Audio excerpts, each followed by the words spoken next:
الشیطان الرجیم بسم اللہ الرحمن الرحیم۔ حاضرین کرام، اب کرونا وائرس کے سلسلے میں فعال قرآن نکالنے کی کوشش ہو رہی ہے، تو چلیے شروع کرتے ہیں کہ یہ کرونا وائرس کیا ہے، کیوں آیا ہے، اس کے نقصانات کتنے ہوں گے، کب تک رہے گا۔ چلیے شروع کرتے ہیں۔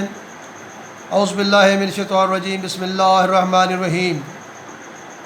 الحمد للہ رب العالمین الرحمن الرحیم مالک یوم الدین، ایاک نعبد و ایاک نستعین، اہدنا الصراط المستقیم صراط الذین انعمت علیہم غیر المغضوب علیہم ولا الضالین۔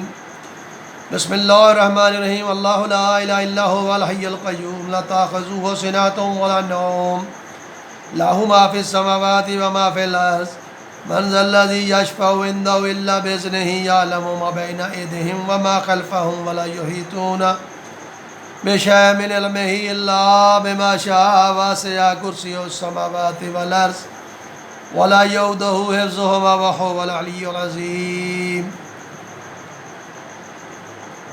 وعنده مفاتيح الغيب لا يعلمها إلا هو، يعلم ما في البر والبحر وما تسقط من ورقة إلا يعلمها، والحبة في ظلمات الأرض ولا رطب ولا يابس إلا في كتاب مبين۔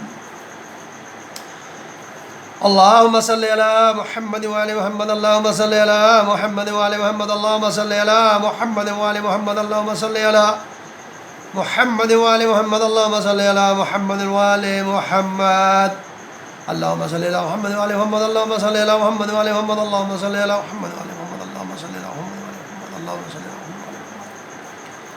اللهم بكتابك تفضلت وبك آمنت وعليك توكلت، فاضل بكتابك المكنون في علمك المخزون، ثم صل على محمد وعلى وعلى الحق حتى اتبع وعلى الباطل باطلا حتى اجتنبه۔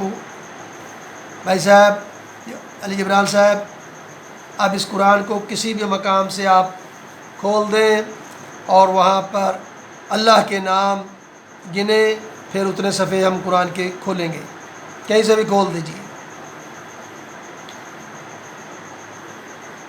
ماشاءاللہ، اب یہاں آپ دیکھو اللہ تعالیٰ کے کوئی نام آپ کے پاس آئے ہیں، اس سیدھے ہاتھ والے یعنی داہنی طرف یعنی رائٹ طرف دیکھیے، کسی بھی آیت کے اندر اللہ کا کوئی نام آیا ہے، اگر آ جائے گا تو ٹھیک ہے، ایک آ گیا ہے، اور اس کے بعد دیکھیے دو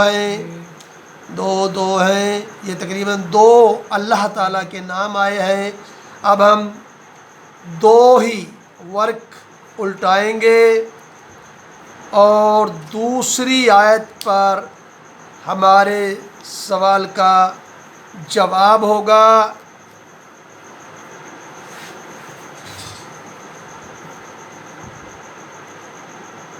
تو اب دیکھتے ہیں کہ دوسری آیت کے اندر ایک یہ ہے اور ایک یہ ہے۔ یہاں یہ تھا کہ تو ہم نے اس سے باغ اگائے رونق والے، تمہاری طاقت نہ تھی کہ ان کے پیڑ اگاتے، کیا اللہ کے ساتھ کوئی اور خدا ہے، بلکہ وہ لوگ راہ سے کتراتے ہیں، یا وہ جس نے زمین بسنے کو بنائی اور اس کے بیچ میں نہریں نکالیں اور اس کے لنگر خانے بنائے اور دونوں سمندر میں آڑ رکھی، کیا اللہ کے ساتھ اور خدا ہے، بلکہ ان میں اکثر جاہل ہیں۔ اب یہاں اس آیت کے اندر ہمیں جو بات معلوم ہوئی ہے وہ اللہ نے یہ کہا کہ میں نے یہ باغ باغیچے، یہ زمین، یہ آسمان، پانی وغیرہ اتارا آسمان سے، تو وہ کہتا ہے آ الہ مع اللہ، کیا اللہ کے علاوہ بھی کوئی اور ہے، کیا اللہ کے علاوہ بھی کوئی اور خدا ہے؟ تو بل ہم قوم یعدلون، کہ وہ لوگ راہ سے کتراتے ہیں، یعنی مقصد یہ ہے کہ لوگوں نے اللہ کو چھوڑ دیا ہے، لوگوں نے اور خدا بنا لیے ہیں، کسی نے کسی طاقت کو خدا بنا لیا اور کسی نے کسی طاقت کو خدا بنا لیا، تو یہ چیزیں غور کیجئے کہ اگر ہم اللہ ہی کی طرف جائیں اور اللہ کو اپنا خدا مانیں اور اسے سے کہیں کہ وہ زمین اور آسمان کا مالک ہے، تو پھر ہو سکتا ہے کہ یہ ہمارے لیے عذاب نہ ہوتا۔ تو دیکھتے ہیں اب اس کا حل کیا ہے۔ حل کے لیے ہم دوبارہ سے فعال نکالیں گے۔